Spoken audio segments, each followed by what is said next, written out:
நம்ம சன்னிதானத்துக்கு போறோம். முதல்ல வந்து யார தரிசனம் பண்ணணும்? இப்ப சொல்றாங்க எல்லாரும் சொல்றாங்க கன்னிமூல கணபதியை வந்து பார்த்துட்டு பிறகுதான் அதுக்கப்புறம் போகணுன்றாங்க. ஆமா, அங்க போய் தான் போறோம். அதே மாதிரி வந்து இப்ப வாவர் கோயிலுக்கு வந்து கட்டாயம் நம்ம போய் தான் ஆகணுமா?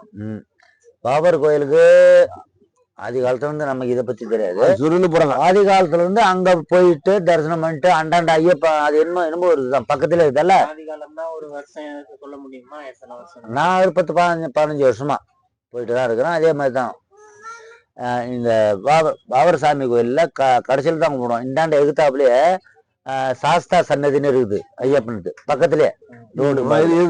அதுல போய் நம்ம தரிசனம் பண்ணிட்டு அங்க இருந்து மேலகாரங்களாம் அங்க இருந்து தான் சுருவு பண்றோம். ஆட்டம் ஆடுறது கன்னிசாமி இட்டு போறவங்க. அப்புறம் வந்து பாபர் சாமி அப்படியே வந்து கோயில்ல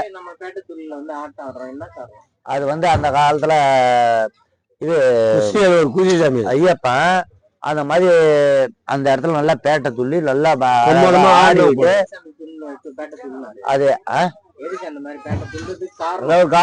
வந்து காரணம் அந்த இது அந்த ஒரு சண்டை நடந்தால அந்த பாபருக்கும் இருக்கும் சண்டை. அந்த சண்டையில ஜெயிச்சுன்னு சொல்றாங்க. அந்த ஒரு குஷியால அவர் மேல ஏறினான்னு சொல்றாங்க. மேல ஏறி அங்கே ஆடுற ஆட்டம் ஆடுறாங்க. அதான் ஐயப்பாங்க